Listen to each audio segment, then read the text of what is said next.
Qui est Hussein, fils de Ali? Nom complet. Hussein ibn Ali ibn Abi Talib. Père, Ali ibn Abi Talib. Le cousin et gendre du prophète. Paix et salut sur lui, quatrième calife. Mère, Fatima Az-Zahra, la fille du prophète. Paix et salut sur lui et de Khadija radiyallahu anha. Naissance, 4, Hijri, 626, après J.C. à Médine. Décès, 10 Muharram 61, Hijri, Saint-Assaro. À Karbala, Irak. Frère aîné, Hassan ibn Ali, le deuxième petit-fils du prophète paix et salut sur lui. Lien avec le prophète paix et salut sur lui. Le prophète paix et salut sur lui aimait énormément ses deux petits-fils. Hassan et Hussein, il disait, Hassan et Hussein sont les maîtres des jeunes du paradis. Hadith authentique.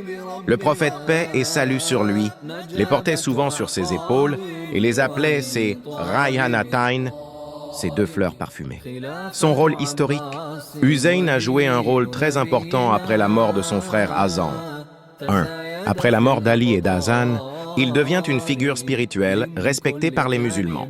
2. Quand Yazid ibn Muawiyah devient calife en 680, Hussein refuse de lui prêter allégeance car il considérait Yazid comme injuste et immoral. 3. Les habitants de Koufa, Irak, appellent Hussein pour le soutenir contre Yazid. Mais à son arrivée, il est trahi.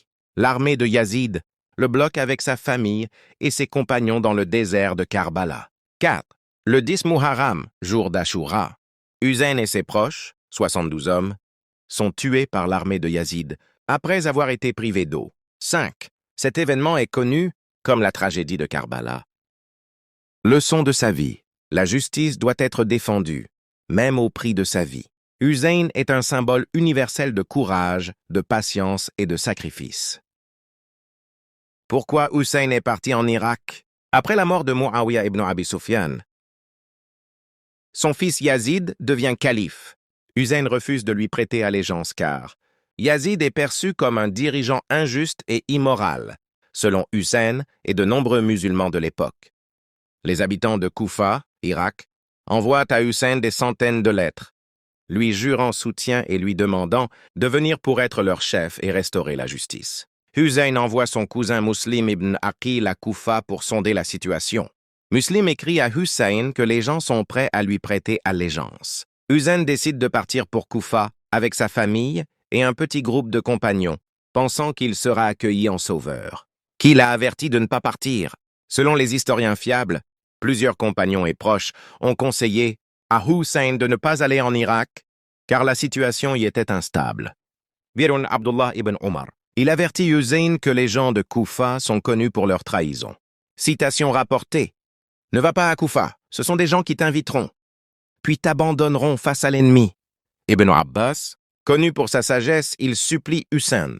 Les habitants de l'Irak t'ont déjà trahi ton père, Ali et ton frère, Hassan. Je crains qu'ils ne te trahissent aussi. Conclusion des sources. Ces avertissements montrent que les anciens compagnons étaient conscients du danger.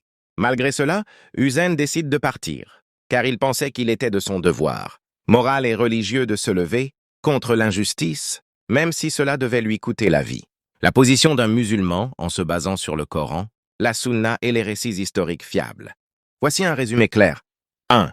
Honorer Hussein et reconnaître son martyre. Hussein ibn Ali, radiyallahu anh, est le petit-fils du prophète, un homme pieux et courageux. Les musulmans doivent l'aimer, le respecter et le considérer comme un shahid, martyr. 2. Ne pas tomber dans les excès ou l'innovation. Les savants sunnites et certains savants chiites mettent en garde contre s'auto-flageller ou se frapper le corps, pratique que certains font pendant l'Ashura. Cela n'est pas conforme à la Sunna.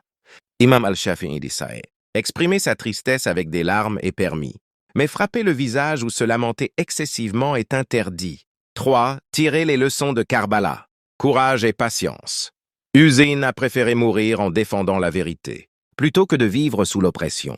Appel à l'unité, la division, fitna. Parmi les musulmans a contribué à cette tragédie. Il faut donc œuvrer pour la cohésion. Que faire le jour d'Ashura? Le prophète paix et salut sur lui recommandait jeûner le 10 Muharram, Ashura, comme acte de gratitude envers Allah pour avoir sauvé Moïse et les enfants d'Israël.